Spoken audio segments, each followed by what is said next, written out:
विदेश मंत्री doctor S Jaishankar ने कहा कि भारत गजा में शीघ्र युद्ध विराम का समर्थन करता है। रियाद में प्रमुख वार्ता के लिए भारत जीसीसी संयुक्त मंत्री स्तरीय बैठक का उद्घाटन करते हुए डॉक्टर एस जयशंकर ने 2 राज्य समाधान पर एक प्रस्ताव के लिए भारत के समर्थन को दोहराया। उन्होंने कहा कि भारत आतंकवाद और बंधक बनाने के कृत्यों की निंदा करता है।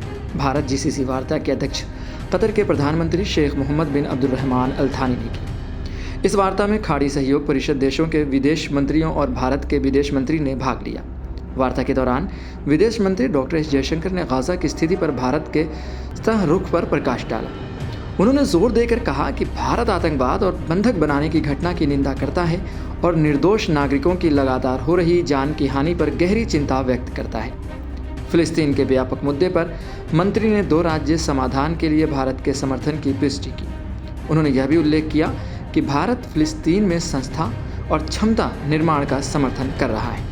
साथ ही मानवीय स्थिति के जवाब में संयुक्त राष्ट्र RWA को राहत और अधिकतम सहायता का प्रदान कर रहा है। प्रमुख वार्ताओं ने 2024 की अवधि के लिए एक संयुक्त कार्य योजना पर समझौते का मार्ग भी प्रशस्त किया। 2028 तक जो शैक्षणिक और वैज्ञानिक क्षेत्रों में सहयोग को बढ़ावा देने पर केंद्रित होगा।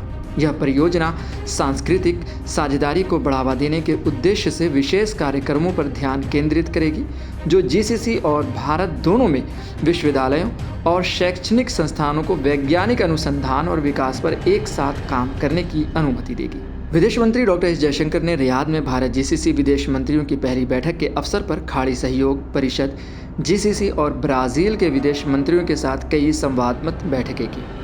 इन बैठकों में आपसी, क्षेत्रीय और वैश्विक मुद्दों पर व्यापक चर्चा हुई। सऊदी अरब के विदेश मंत्री फैसल बिन फरहान के साथ अपनी बैठक में डॉक्टर जयशंकर ने आपसी संबंधों में प्रगति की समीक्षा की और वैश्विक और क्षेत्रीय मुद्दों पर विचार साझा किए। कुवैती विदेश मंत्री अब्दुल्ला अली अल यहया के साथ डॉक्टर जयशंकर की बातचीत कुवैत में उनकी हालिया सार्थक बैठक पर आधारित थी। एक तरफ गजा में युद्ध बंद करने की बात हो रही है, वहीं आज यानी कि 10 सितंबर की ही बात है कि गाजा में तंबू शिविर पर इजरायली हमले हुए हैं, जिसमें तकरीबन 40 लोग मारे गए और 60 लोग घायल हो गए। इस क्षेत्र में नागरिक आपातकालीन अधिकारियों ने पुष्टि की यह शिविर विस्थापित फिलिस्तीनियों के लिए था। गजा के नागरिक सुरक्षा ने कहा कि खान यूनिस के अल मवासी क्षेत्र में कम से कम 20 तंबू 10 सितंबर मंगलवार की सुबह किए गए हमले में प्रभावित हुए। सवाल ये उठता है कि आखिर इन बैठकों का असर कब होगा। जिस तरीके से गजा पर हर दिन बमबारी हो रही है, जिस तरीके से हमले किए जा रहे हैं, इन बैठकों का क्या कोई असर निकलेगा, क्या कोई समाधान होगा या नहीं, ये तो आने वाला वक्त ही बताएगा। लेकिन फ़िलहाल ये है कि सभी मुल्क ये चाहते हैं कि जल्द से जल्द गजा में जो ये लड़ाई चल रही है, जो जंग चल रही है, उस पर रोक लगे, उस पर युद्ध विराम लग जाए और लोग फिर से अपनी ज़िंदगी आराम और सुकून से जीने लग जाएं। आप क्या सोचते हैं इस बारे में, हमें ज़रूर बताइएगा कमेंट बॉक्स में।